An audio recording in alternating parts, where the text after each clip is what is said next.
Gracias. Bueno, muchas gracias por la invitación. Bueno, mi nombre es Lía Mayorga.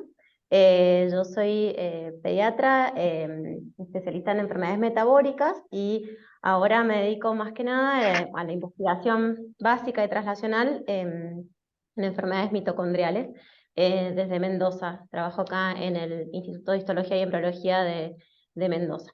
Y bueno, y enseguida les va a hablar Silvina Denita, que también es acá de Mendoza.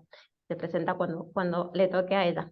Así que bueno, vamos a arrancar, que nos pidieron a Silvina y a mí que les habláramos un poquito de la secuenciación y análisis del genoma mitocondrial, que tiene algunas particularidades. Así que bueno, vamos arrancando. Em, oh, oh.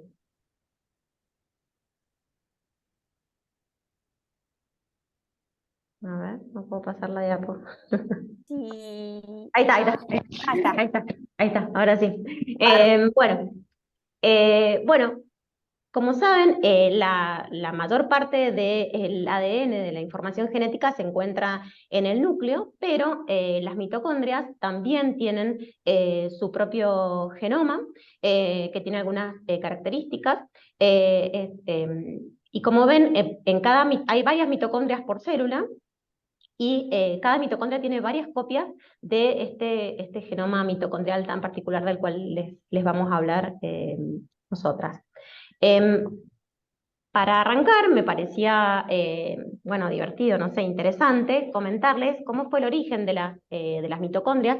Se sabe que hace 1500 millones de años las mitocondrias en realidad eran bacterias que fueron eh, incorporadas a una célula huésped. Hay dos teorías: una es que una célula eucariota la fagocitó, y otra teoría es que otras se incorporaron a otra célula procariota de alguna manera, pero fueron a través del tiempo y de la evolución, perdón, y a la célula hospedadora le otorgaban, digamos, beneficios metabólicos, ya sea metabolizando oxígeno o proveyendo de hidrógeno.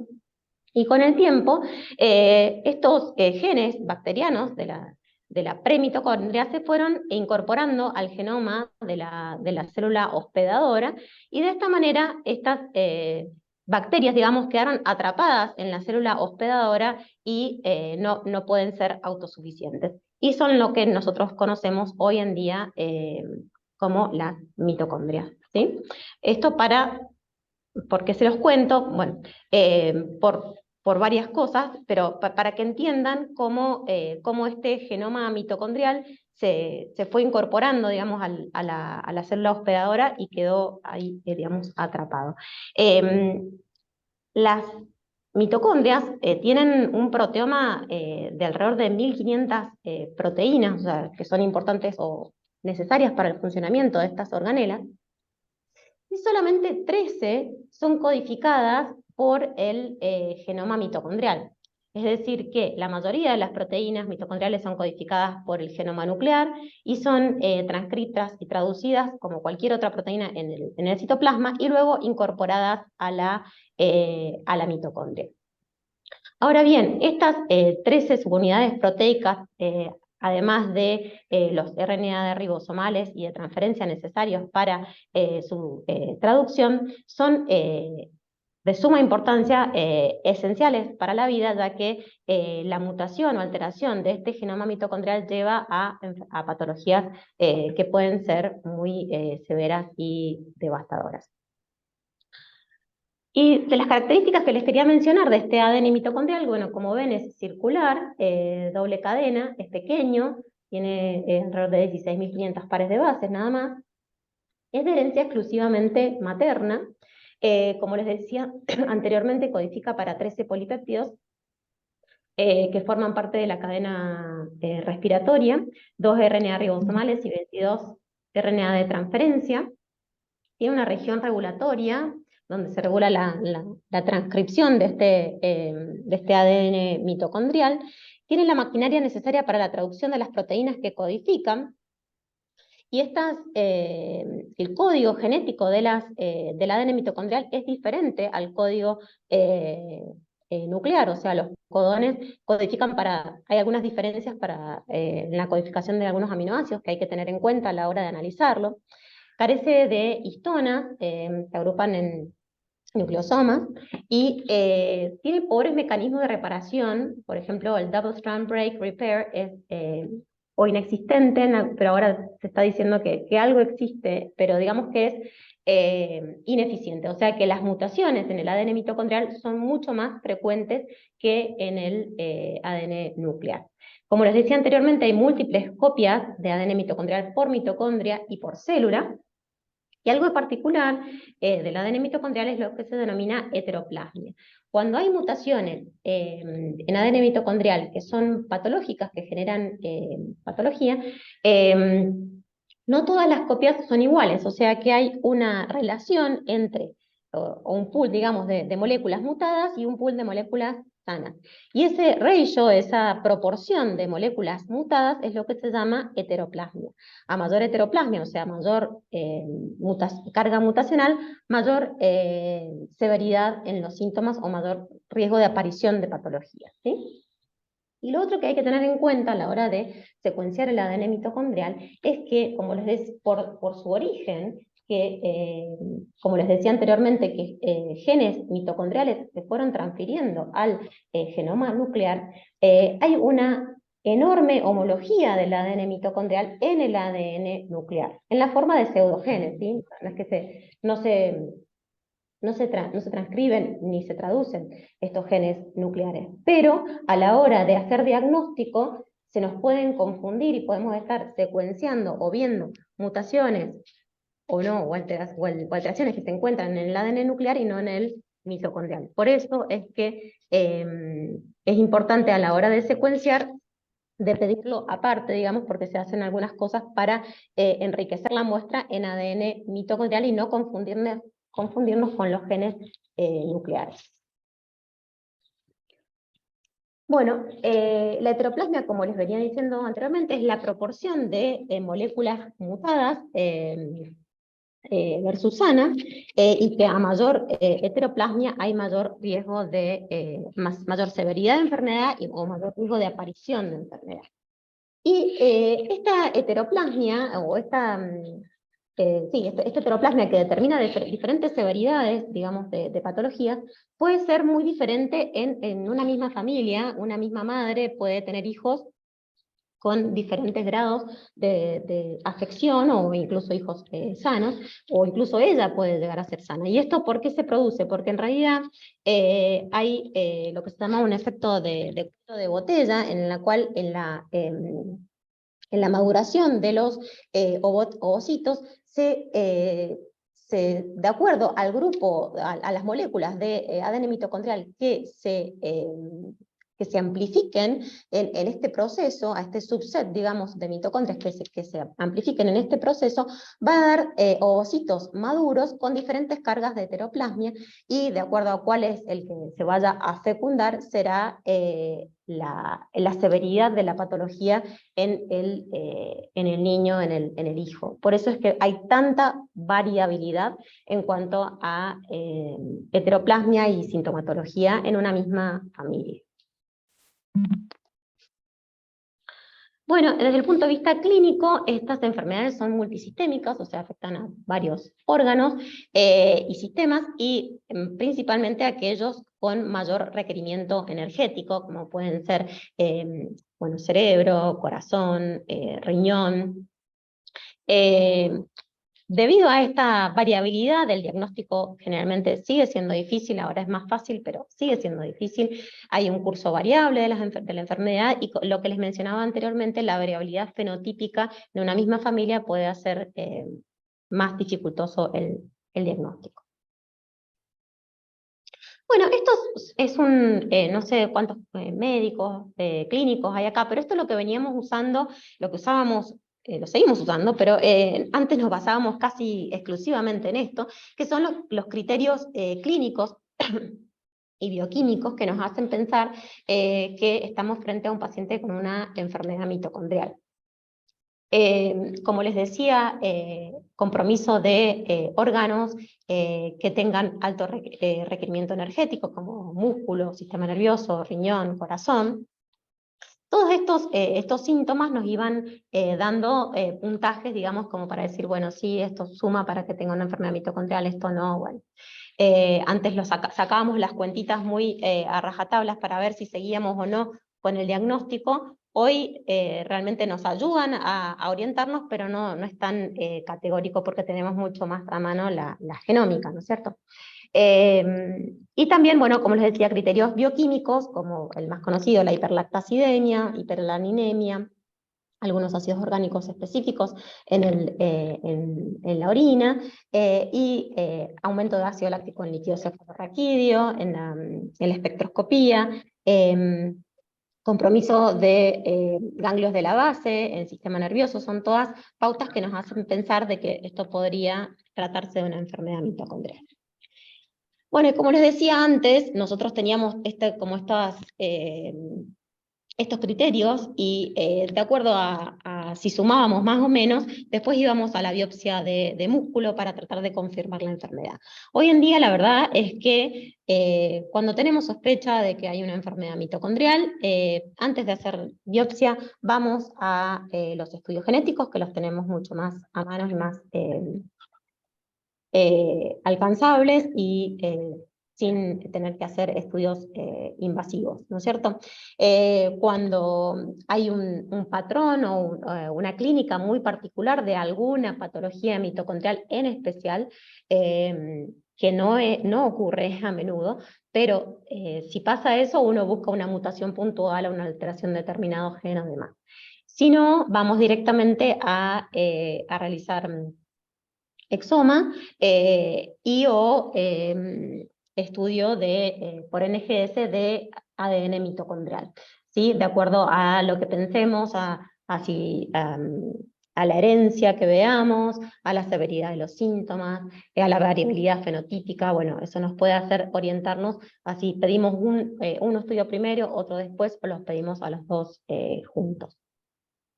Y si esto da variantes, o sea, si no encontramos la causa específica de la enfermedad o encontramos variantes de significado incierto, ahí sí se justifica ir a la biopsia, ya sea de músculo, de hígado, bueno, del órgano que tenga mayor compromiso el paciente, y tratar de ahí hacer estudios funcionales, dosajes de actividad enzimática, de contenido de ADN mitocondrial, etcétera, como para tratar de llegar a un diagnóstico específico.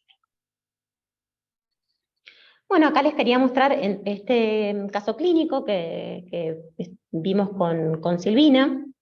Es un nene de 10 años que tenía un retraso madurativo, principalmente en el área motora, le había costado mucho caminar, tenía debilidad, tenía una miopatía dolorosa, con CPK en niveles elevados, pero no en rango de rabdomiolisis, 2 a 4 veces elevados, con estudios metabólicos todos normales, y le habían hecho una biopsia de músculo, la cual no había sido concluyente. Tenía algunas fibras atróficas, pero nada más, las tinciones habían sido todas normales.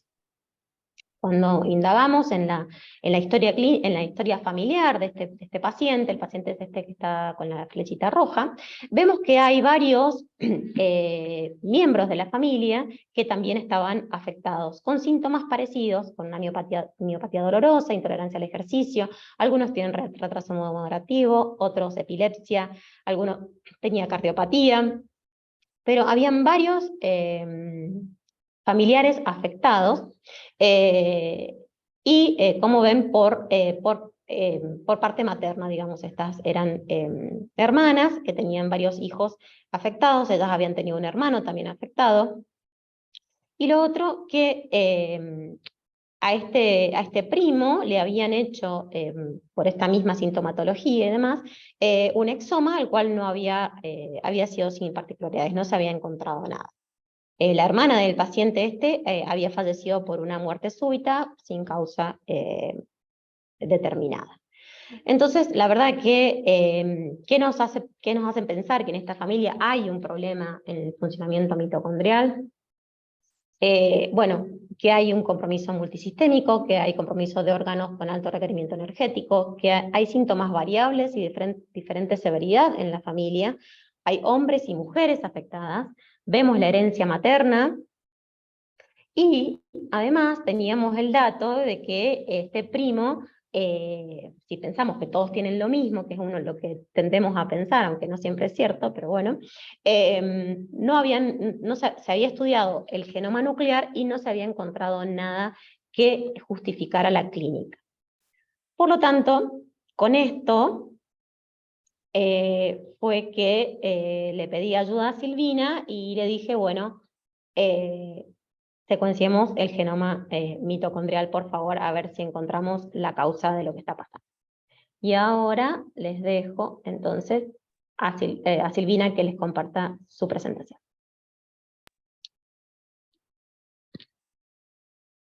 Bueno, ahora ¿me escuchan? Perfecto. Bueno, voy a compartir mi pantalla entonces. Esperen que... Dale. Mientras, cualquier duda que tengan la pueden escribir en el chat.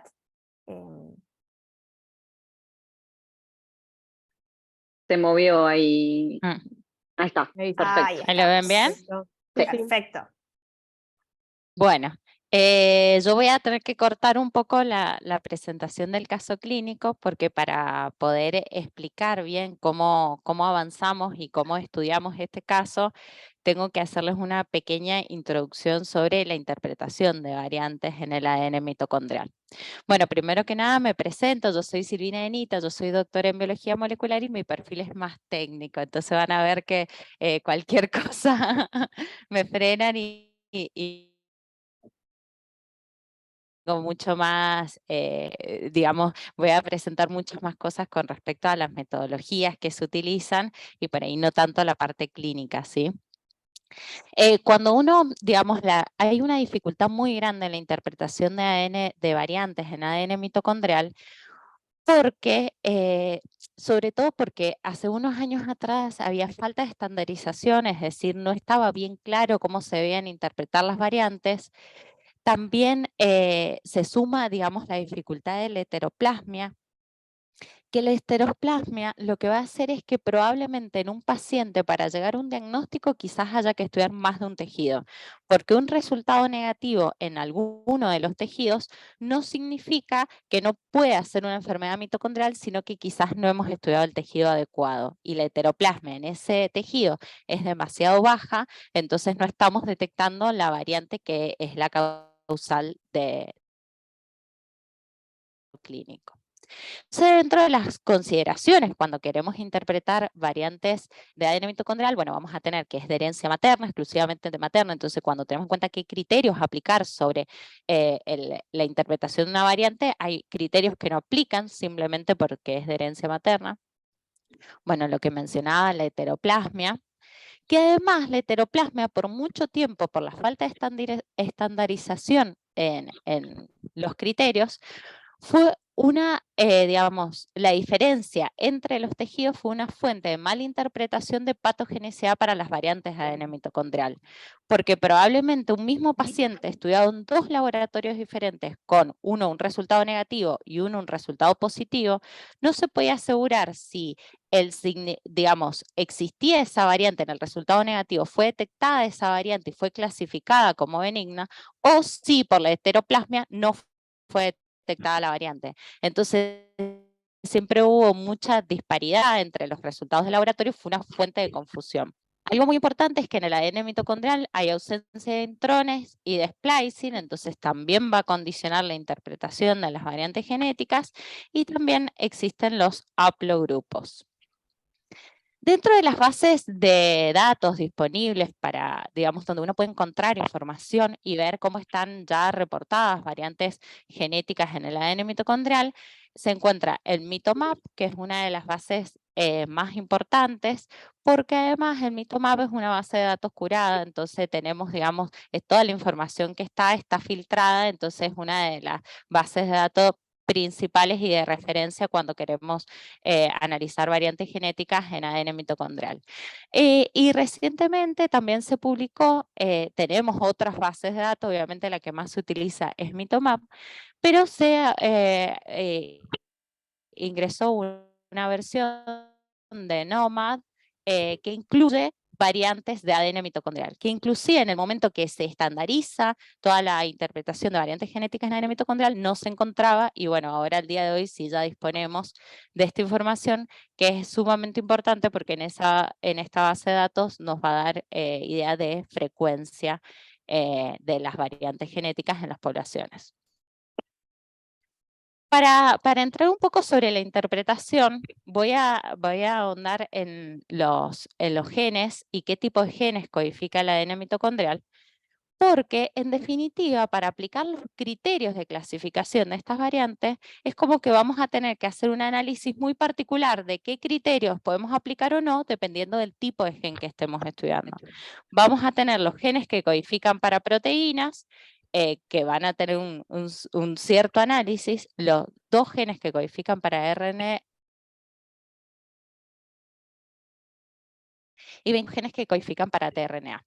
Y obviamente son necesarios para la traducción de los 13 genes codificantes de proteínas.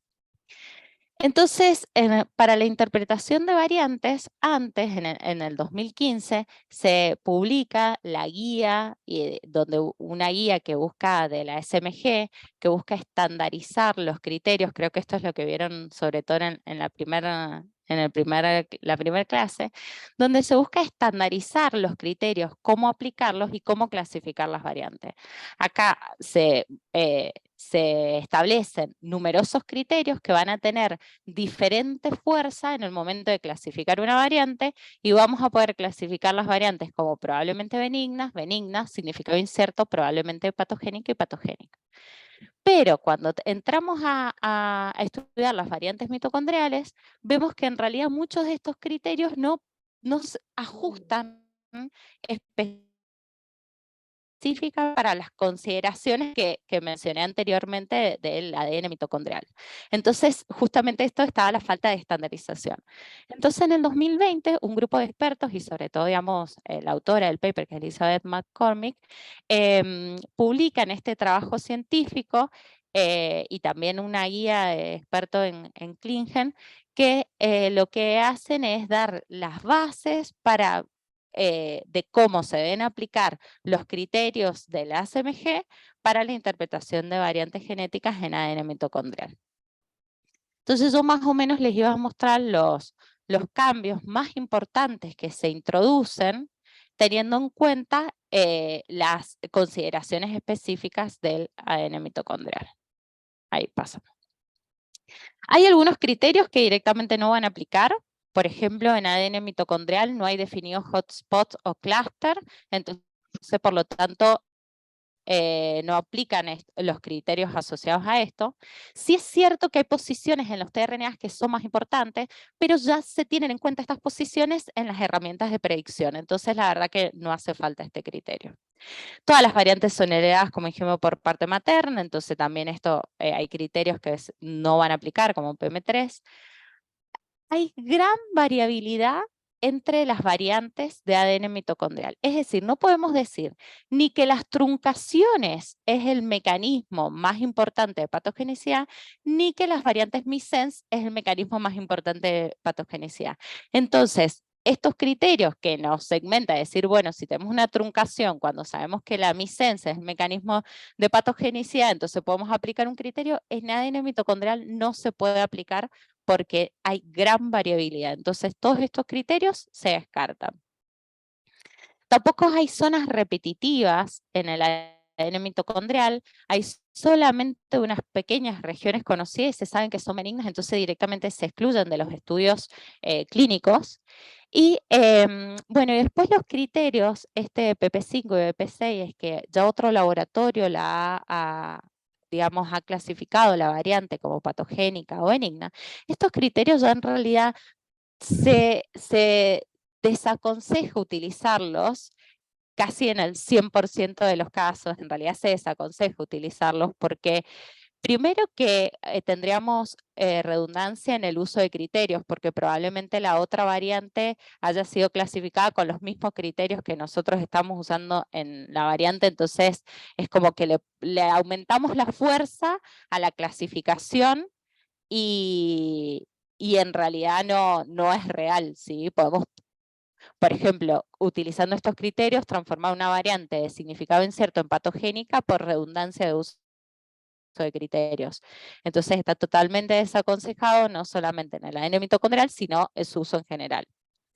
Hay algunos criterios que, bueno, si tienen preguntas, chicas, interrúmpanme o vayan haciéndolas porque por ahí es muy técnico. Hay algunos que siguen sin cambios y sobre todo aquellos que son criterios que aplican a variantes que codifican, de genes que codifican proteínas, ¿sí?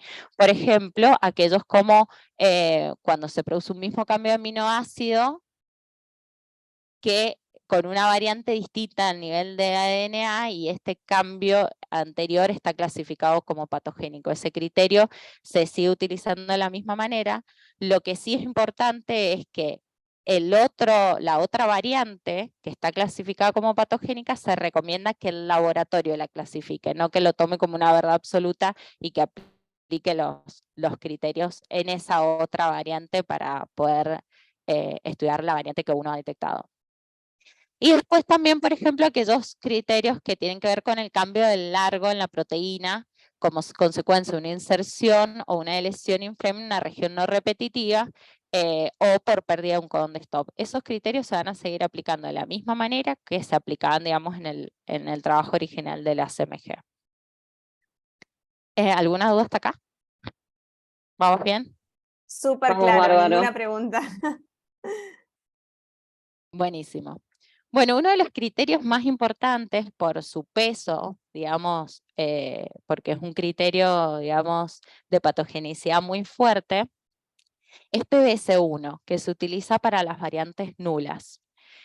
En este trabajo lo que recomiendan es que cuando hay grandes lesiones heteroplásticas, donde al menos un gen completo está lesionado, directamente la fuerza de PBS1 es tan alta que la variante queda clasificada como patogénica, ¿sí? Pero cuando hay lesiones pequeñas, variantes sin sentido y variantes que generan un frame shift, deben seguir las indicaciones que publican en el trabajo, en este trabajo que es la adaptación del 2020. En realidad es una guía que está buenísimo porque en realidad uno se va posicionando en función de la variante y va a poder darle diferente fuerza a PBC1 de manera de que, digamos, no quede o con demasiada fuerza que nos tire una variante patogénica sin necesidad de ser patogénica, como con poca fuerza y al revés. Esto es teniendo en cuenta de los genes que codifican para proteínas. Hay dos cosas muy importantes en esta adaptación. Una, que en ADN mitocondrial, bueno, no tenemos splicing, entonces no tenemos esta consideración para aplicar el criterio, y no tenemos NMD. Y esto es muy importante porque NMD es un mecanismo molecular que nos permite que nos va a degradar los ADN, los RNA mensajeros que tengan codones de stop prematuro. Entonces, cuando nosotros estudiamos genes nucleares que ya que tenemos un codón de stop prematuro, en realidad la patogenicidad de esa variante va a estar dado porque en realidad vamos a tener degradación del ARN mensajero. Entonces, básicamente no vamos a tener proteína. La patogenicidad está dado por ese mecanismo, entonces no tenemos proteína. En cambio, en ADN mitocondrial, al no tener NMD, vamos a tener que hacer un análisis muy detallista porque la patogenicidad va a estar dada por qué parte de la proteína se ve afectada por ese codón de stop, ¿sí? Entonces, sí es súper importante este criterio de que no aplique NMD. O sea, no es lo mismo que esté afectado un 10% de la proteína de una región desorganizada que el 90% de la proteína con el sitio activo de la proteína está afectada. Y teniendo en cuenta los otros tipos de genes como tRNA y rRNA, en general, si son grandes lesiones que afectan un gen o más de un gen, se puede aplicar el criterio. pero si no, no son comunes las microdeleciones o las microinserciones y en general se debería hacer un análisis muy detallista de qué cambio estructural genera sobre esos tRNAs. Entonces, en general se desaconseja su uso. Bueno, ahora entramos a aquellos criterios que son aquellas variantes que son diferentes a nivel de DNA, pero que codifican para un mismo cambio de aminoácido, o aquellas variantes que son diferentes a nivel de DNA, pero que codifican también un cambio de aminoácido diferente, pero que ya tenemos uno diferente reportado como patogénico, ¿sí? Obviamente estos criterios se aplican igual que en el trabajo original para genes que codifican para proteínas, pero la diferencia que se incorpora en este trabajo es que se pueden aplicar con una fuerza de supporting para aquellos cambios en nucleótidos de tRNA o rRNA que en una misma posición que ya está reportado como patogénico otro cambio diferente, ¿sí? O sea que a pesar de que no hay cambio de aminoácido, se sabe que esa posición es relevante, entonces se puede aplicar con una fuerza de supporting. Con respecto a las variantes de novo y los criterios relacionados con variantes de novo, hay que tener en cuenta que probablemente haga falta estudiar numerosos tejidos de la madre para confirmar la ausencia de la variante, porque volvemos a lo mismo, al haber heteroplasmia. Si nosotros queremos confirmar que una variante es de novo y estudiamos, por ejemplo, sangre materna y no detectamos la variante, puede ser por dos cosas, o que la madre no tiene la variante, o que en ese tejido no está con la heteroplasmia suficiente. Entonces yo no puedo asegurar simplemente estudiando un tejido que es una variante de novo, ¿sí?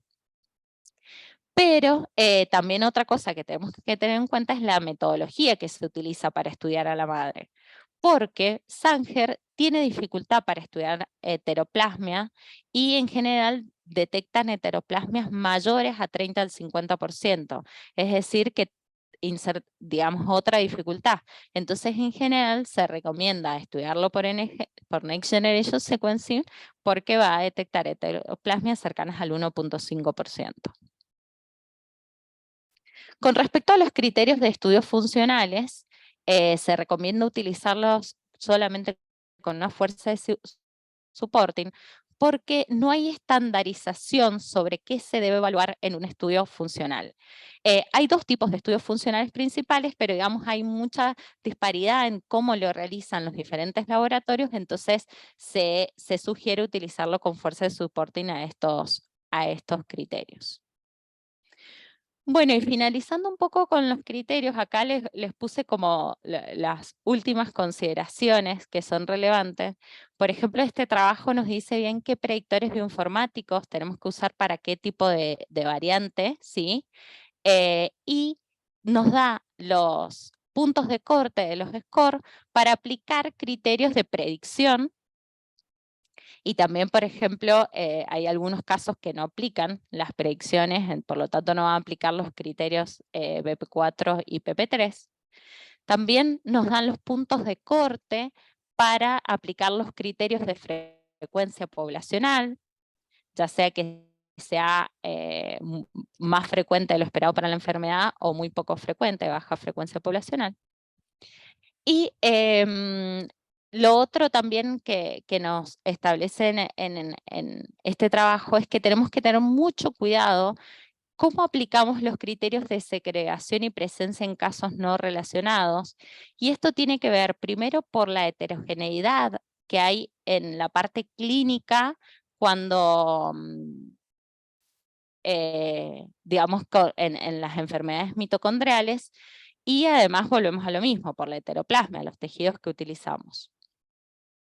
Con respecto al fenotipo, al haber esta heterogeneidad en la parte clínica, solamente se puede aplicar cuando se han hecho estudios funcionales en tejido, no los anteriores que yo les mostraba del Cyber Studies y el Single Fiber Studies, sino que estudios que se vea la actividad enzimática, que sea compatible al a la variante detectada, es decir, por ejemplo, nosotros si detectamos una variante que afecta una proteína del complejo 1 de la mitocondria, que nosotros midamos la actividad de la cadena transportadora de electrones, ya sea en los tejidos afectados, y que lo observado sea compatible con afectada la actividad del complejo 1 de la cadena transportadora de electrones.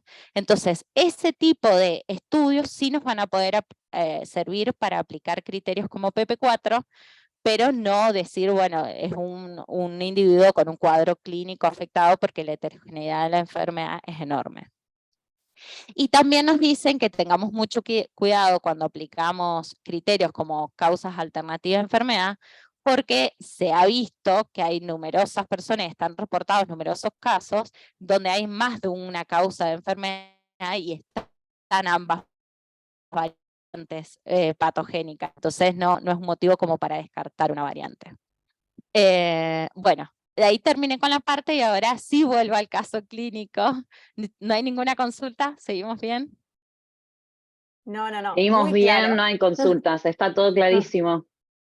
Buenísimo. Bueno, volviendo al caso clínico, ahora les vamos a mostrar un poco el análisis que hicimos en el laboratorio de este caso que introdujo Lía.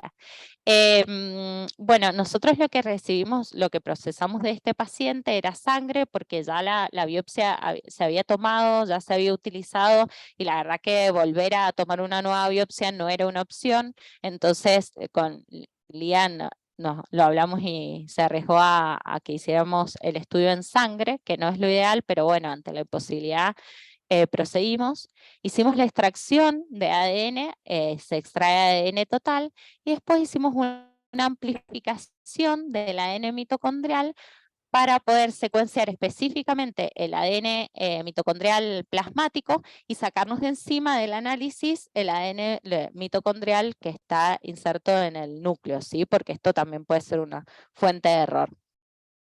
Y después eso se secuenció en Macrogen y después cargamos los datos de esta secuenciación en la plataforma en BitPlatform, que bueno, acá les puse una captura que nos muestra todos los datos generales sobre cuántas variantes fueron encontradas con diferentes impactos, los efectos y algunos scores de calidad de la secuenciación en general. Pero lo más importante de la plataforma es que lo que nos permite es, cuando nosotros, y sobre todo en ADN nuclear, tenemos una cantidad de variantes, porque como decía Lía, los mecanismos de reparación son nulos prácticamente. Entonces, tenemos una cantidad de variantes impresionante. Entonces, poder filtrar y detectar en ese mar de variantes cuál es la variante que causa o puede ser la responsable del cuadro clínico es muy difícil. Entonces, lo que nos permite la plataforma es poder filtrar, visualizar y priorizar variantes en función de diferentes criterios que nosotros establezcamos.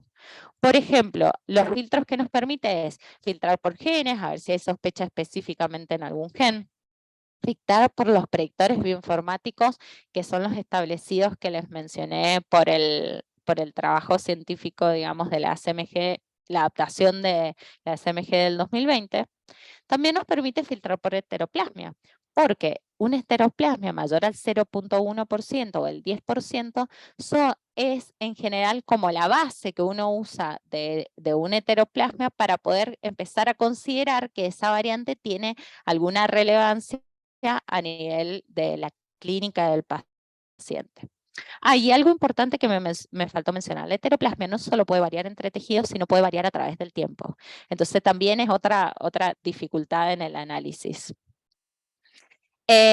Bueno, y en este paciente, nosotros cuando empezamos el análisis, pudimos detectar la variante, o sea, uno igual acá les muestro como el final del análisis, pero uno hace un montón de filtros en función de la sospecha clínica hasta que llega a una variante sospechosa. En este caso, nosotros detectamos esta variante filtrando por el impacto potencial de esa variante, que era una variante que genera un frame shift, y además con una heteroplasmia mayor al 0.1, que sería mayor al 10%.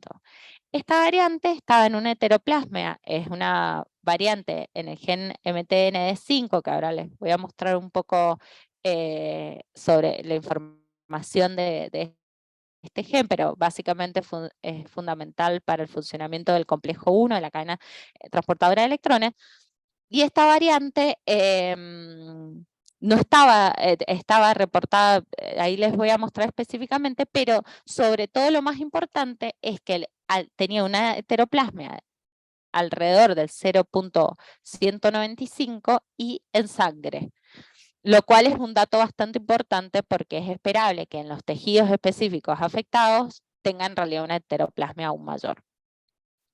Entonces, hicimos la interpretación de esta variante, revisamos los criterios, estaban variantes en el gen MTND5, estaban asociadas a encefalopatías mitocondriales, acidosis láctica y episodios similares al ictus, epilepsia mioclónica con fibras rojas rasgadas, neuropatía óptica hereditaria de Leber y síndrome de Leigh. Bueno, acá volvemos a la diversidad que hay en los cuadros clínicos de las variantes. Y algo que les quería mostrar sobre la plataforma es que, no, se me fue quería volver, ahí. Fíjense que lo que podemos ver acá es la heteroplasmia, porque fíjense que esta es la secuencia de referencia y estos son todos los cambios que existen, que se detectan en esa secuenciación, pero esos otros cambios estaban a heteroplasmias muy bajitas. Esta era la única que estaba una heteroplasmia significativa. Bueno, entonces, Silvina, Sí, perdón, te interrumpo que hay una pregunta en el chat. ¿Te la hago dime. ahora? Sí, Dale. sí. Jorge pregunta, no entiendo cómo te informa la heteroplasmia si le mandás un solo tipo de tejido. ¿No es variante entre tejidos? No, no es entre tejidos. Digamos, entre tejidos puede diferir la heteroplasmia. Es decir, porque puede ser que en algunos tejidos tengamos mayor, o sea, digamos, la heteroplasmia es la proporción de mitocondrias que tenemos con una variante con respecto a aquellas mitocondrias que no tienen la variante, ¿sí?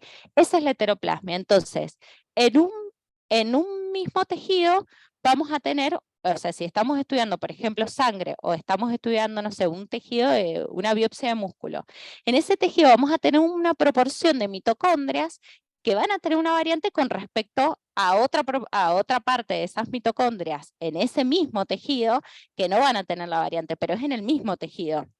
Lo que pasa es que entre diferentes tejidos podemos tener diferentes niveles de heteroplasmia. Y inclusive en el mismo tejido, a través del tiempo, podemos tener diferentes niveles de heteroplasmia. Pero el mismo tejido vamos a tener heteroplasmia. Es decir, ADNs mitocondriales afectados y ADNs mitocondriales no afectados. No sé si ahí quedó claro. Perfecto. Sí, sí, muy claro. Buenísimo. Buenísimo. Entonces, en este mismo tejido que estamos estudiando, que en este caso es sangre, vemos que tenemos 4 variantes diferentes en la misma posición con diferentes niveles de heteroplasmia. Lo que pasa es que estos tienen una heteroplasmia tan baja que directamente son despreciables porque no van a tener ningún significado clínico. Bueno, entonces lo que les decía, esta proteína es fundamental para el ensamblado y la actividad catalítica del complejo 1 de la cadena de transportadora de electrones. Y acá les quería mostrar qué criterios aplicamos esta variante. Bueno, obviamente un criterio que aplicaba es que es una lesión de un nucleótido que provoca un cambio en el marco de lectura y la aparición de un codón de stop prematuro.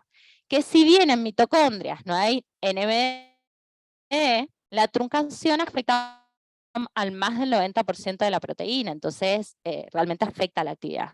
Es una variante con muy baja frecuencia poblacional. Estaba reportada presumiblemente de nuevo, sin confirmación de relación de maternidad, en un individuo con miopatía, de madre sana. Bueno, entonces también se tiene en cuenta, estaba reportada en un trabajo científico que ahí un poco más adelante le vamos a mostrar, que coincidía bastante con las características clínicas del paciente, y además se había hecho un estudio funcional en una paciente con miopatía, que se había visto que el fenotipo bioquímico que se había probado específicamente en tejido afectado, era compatible con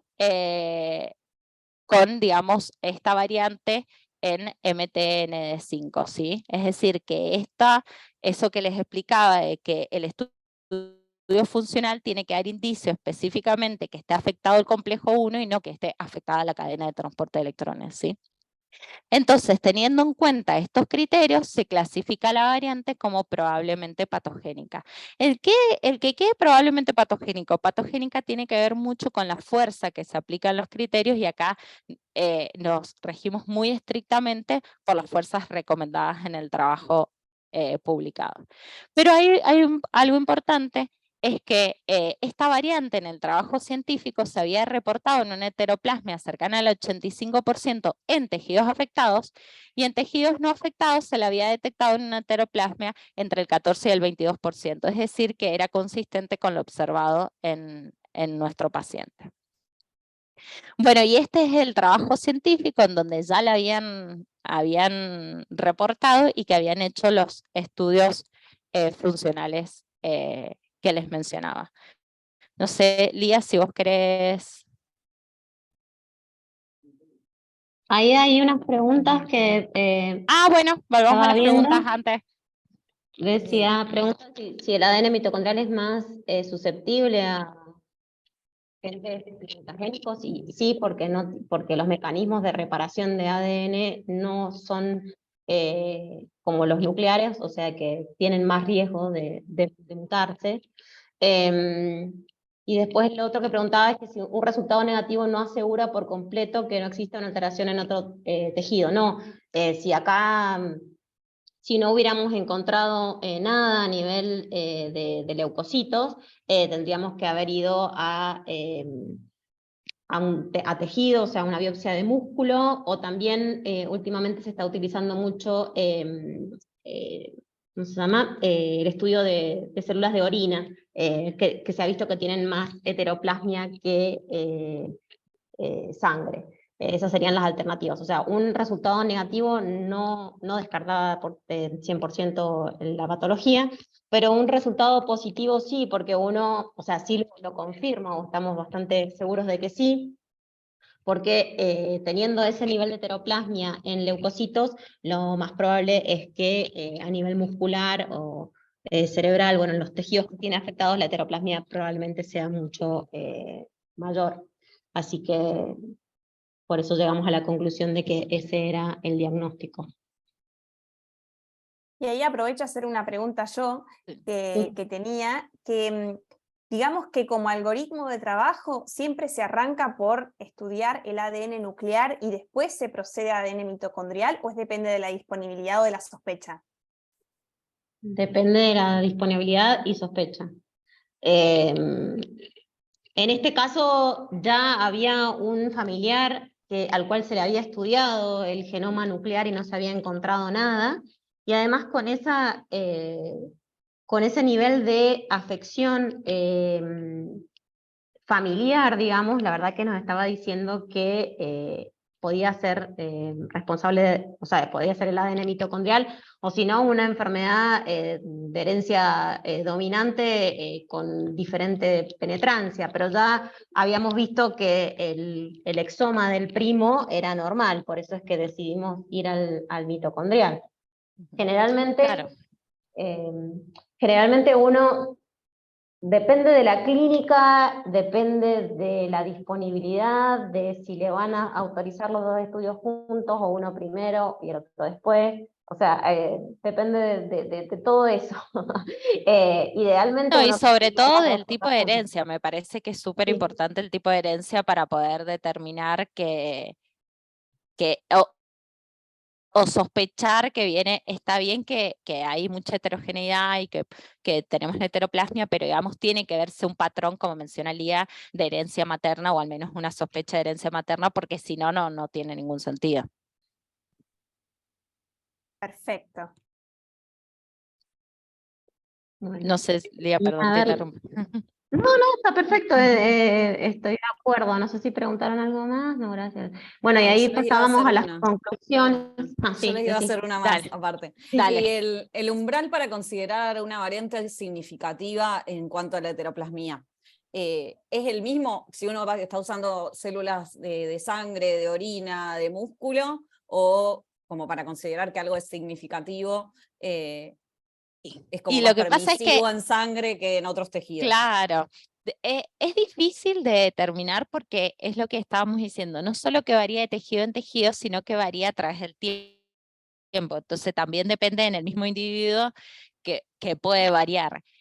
Sí, en general está reportado, por ejemplo, en esta variante estaba reportado cómo se había detectado previamente en un paciente afectado, entonces suele estar reportado, y sobre todo en estas bases de datos que les mostré como Mitomap, suele estar reportado en qué grados de heteroplasma fue detectado anteriormente y en qué tejido.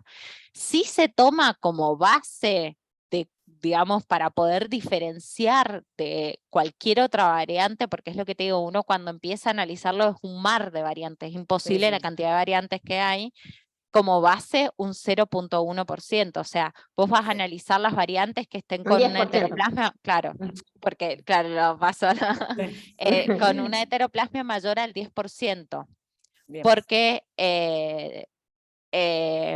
si no, ya si es menor al 10%, directamente no va a tener ningún significado a nivel clínico. Bien, 10% O no lo vas a Pero poder sí es determinar. esperable que el tejido sangre, afectado digamos. sea bastante más alto, ¿viste? Por ejemplo, en este Ok. caso era esperable que fuese mayor al 80%. Bien, perfecto. Muchas gracias. Ahora las dejo seguir con las conclusiones. Perdón, había una pregunta más. Dice, dentro de las Sí. patologías mitocondriales, ¿qué porcentaje en general son de novo? Y No sabría decirte el porcentaje, pero igual saber si es de nuevo es casi imposible. sí, eso te iba a decir. No me parece que sea algo que esté 100% determinado, porque la verdad que con el tema de heteroplasmia, al menos que te hayas asegurado que en la madre estudiaste muchos tejidos, establecer que una variante es de novo es casi imposible. Entonces, más allá de decir qué porcentaje es de novo, y tiene que haber mucho error en la estimación de ese porcentaje. Ese es el tema. Perfecto. Muchas gracias. Si vos encontrás una patología de herencia mitocondrial o sea, habría que estudiar, digamos, ante el mínimo síntoma a pacientes en la familia que puedan tener esta mutación o no. Tampoco es que uno va a empezar a secuenciar a todo el mundo porque tampoco tiene sentido, quizás es asustar sin, digamos, sin un objetivo, pero determinar cuándo apareció esa mutación es casi imposible.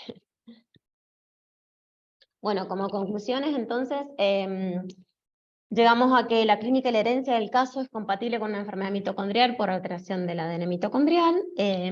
Bueno, lo que estábamos diciendo, que la muestra estudiada fue de leucocitos y la baja heteroplasmia probablemente es debido a esto. Hay muchos casos que requieren estudio de más tejidos, que siempre el nivel de heteroplasmia va a ser mayor en tejidos con más afección.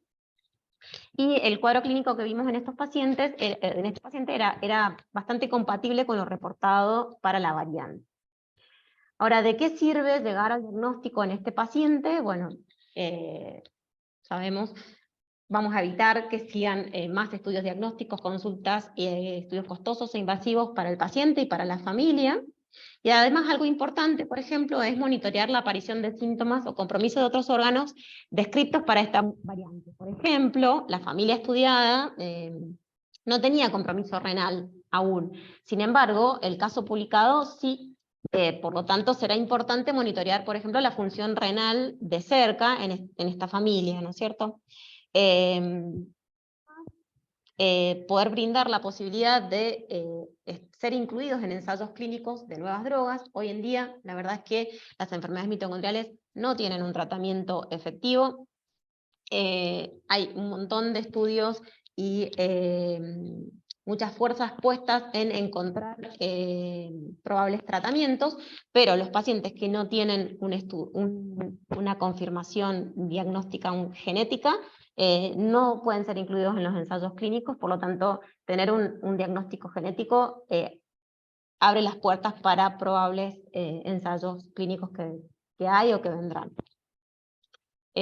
Bueno, Silvina les explicó bien cómo utilizamos la plataforma de la Big Platform para poder llegar al diagnóstico y a la clasificación de variantes en este caso. Y ya estamos. La próxima es solo para dejarlos pensando. Buenísimo, chicas, muchas gracias. Fue magistral la clase. Creo que quedó una pregunta más ahí, no sé, Anita, si la leyeron, la de Paula. Estaba pendiente, sí. Pregunta Paula si la confirmación en la madre también la hacen por NGS para los diferentes tejidos para saber el nivel de heteroplasmia. En realidad creo que la confirmación sí se hace en la madre. Se hace en la madre, me parece, a ver, ahí está, estaba dejando compartir. Primero también hay que ver qué sentido tiene estudiar a la madre, o sea, si la madre está afectada por la patología, como decía Lía, también muchas veces como estudiar por estudiar hasta asusta, entonces, pero sí hay que estar atentos a la aparición de síntomas, y además teniendo en cuenta que la heteroplasmia es tan importante, siempre va a ser lo ideal estudiar tejido afectado, porque probablemente si estudiamos a la madre y no está afectada, exista la posibilidad, por más que estudiemos un montón de tejidos, de que la variante esté en una heteroplasmia tan baja que por eso no está afectada, que sigamos sin detectar la variante. Entonces tampoco vamos a estar tomando muestras, y más que muchas son biopsias, por estudiar simplemente para saber si la madre lo tiene o no. La madre Entonces, lo tiene. O sea, la madre lo tiene porque ha tenido varios hijos afectados y la hermana también, o sea, claro, en este caso, los ovocitos, claro, en este caso digo, la madre sí o sí,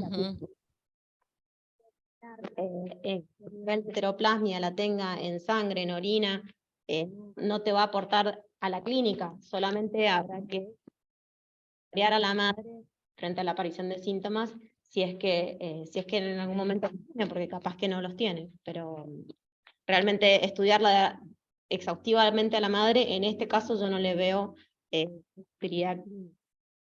En general, lo que sí, desde la parte clínica, no en este caso puntual, porque esto si la madre ya era afectada, el asesoramiento va a ser bastante claro, pero sí pasa cuando tenemos madres no afectadas y no encontramos la variante, por ahí sí podés tender a intentar buscarla en diferentes tejidos como para intentar darle un asesoramiento más certero, pero de todas maneras, Claro. nunca le vas a decir Pero si fuera solo que tuviera un solo hijo afectado, por porque ejemplo. esta ya tiene 2 y tiene sobrinos. Totalmente. O sea. Si la familia no fuera informativa, una familia pequeña, era una paciente que tiene un solo hijo afectado, por ahí uno le pondría como un poco más de énfasis, digamos, en buscar la variante de la madre como para completar el asesoramiento. De todas maneras, por lo menos clínicamente yo no me animaría, aunque no encontráramos la variante en ningún lado, decirle a la señora que no va a tener un nuevo hijo afectado. O sea, la verdad es que claro, es descartarla. muy difícil, no se puede.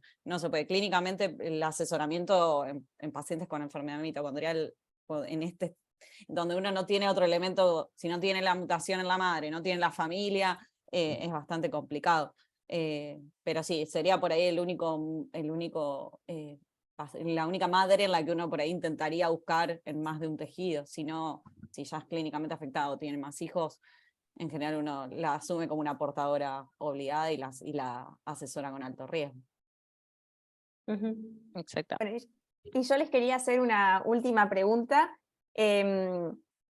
Si bien en la teoría dicen estudiar el ADN mitocondrial, digo, ¿cuán dificultoso es en la mesada la extracción del ADN mitocondrial respecto al nuclear? No, porque en realidad la extracción es exactamente Igual. la misma, lo que hace es la amplificación del ADN mitocondrial. Exacto. Que eso puede ser dificultoso porque también, digamos, al haber gran variabilidad, sí tuvimos un caso, por ejemplo, en el laboratorio, que no lo pudimos realizar a la amplificación, y eso probablemente tenga que ver que ya se han introducido tantas variantes que en el sitio donde se pegan los primers, ya los primers no se peguen específicamente. Entonces eso sí puede pasar, que es como el paso más difícil, pero la extracción es la misma. Exacto, claro. La cuestión después es levantar ese ADN. Claro. Sí, aparte es un Perfecto. ADN, o sea, son 16.000 pares de base que tenés que levantar y que tenés que usar una polimerasa especial. Pero bueno, la extracción en sí es la misma. Perfecto. Bien. Creo que no hay más preguntas. No, Si no sé alguien más si quiere preguntar eso, algo. si alguien quiere hacer algún comentario, si alguien quiere contarnos por ahí su experiencia o hacer alguna consulta más, si no, ya dejamos de molestar a Lía y a Silvina, que nos han dado una clase preciosa. Bueno, Bueno, nada muchas más. gracias por Muchas invitarnos. gracias por la invitación. Fue Bueno, excelente. gracias, Sí, estamos a siempre Gracias, disposición chicas. para lo que placer. necesiten. Muchísimas gracias. Chao, Un hasta placer. luego. Igual. Un saludo. Bueno, Chao, chao. Chao, chao. bueno, y queríamos saber también, ya cerrando este ciclo de capacitaciones, por ahí si habían podido chusmear un poco los casos que les habíamos dejado en la plataforma para ir mirando un poquito más el tema del análisis, y si alguien tenía alguna duda o querían que recorriéramos un poco los casitos estos que nos quedaron para resolver, si a alguien le había quedado alguna duda. No sé si quieren activar los micrófonos o escribirnos si quieren recorrer esos casitos. No sé, Ani, ¿qué te parece? Muchos comentarios de que estuvo buena la clase, eso sí. Eso sí. Bien, perfecto. Buenísimo. Muchos quieren volver a verlo. Sí, eso les iba a decir. Cualquier cosa nos pueden escribir a info@bitgenia.com y les podemos mandar la grabación. Para algunos colegas que no pudieron asistir, que saben que no pudieron asistir, nos pueden escribir y les podemos mandar la grabación vía mail, no hay ningún problema. Sí, de esta o también de las anteriores. anteriores. Bien, bueno, y lo mismo si, no sé, Ani, ¿qué te parece? Dejamos la puerta abierta para que cualquier cosa nos hagan alguna consulta si la quieren hacer por mail. Totalmente. Ahí les escribí la dirección, es info@bitgenia.com, se las vuelvo a mandar, está en el chat. Cualquier duda, cosa que nos quieran preguntar, si les quedó alguna duda de los casos también, podemos ir respondiendo consultas por ahí. Y bueno, un placer haberlos tenido en estas capacitaciones.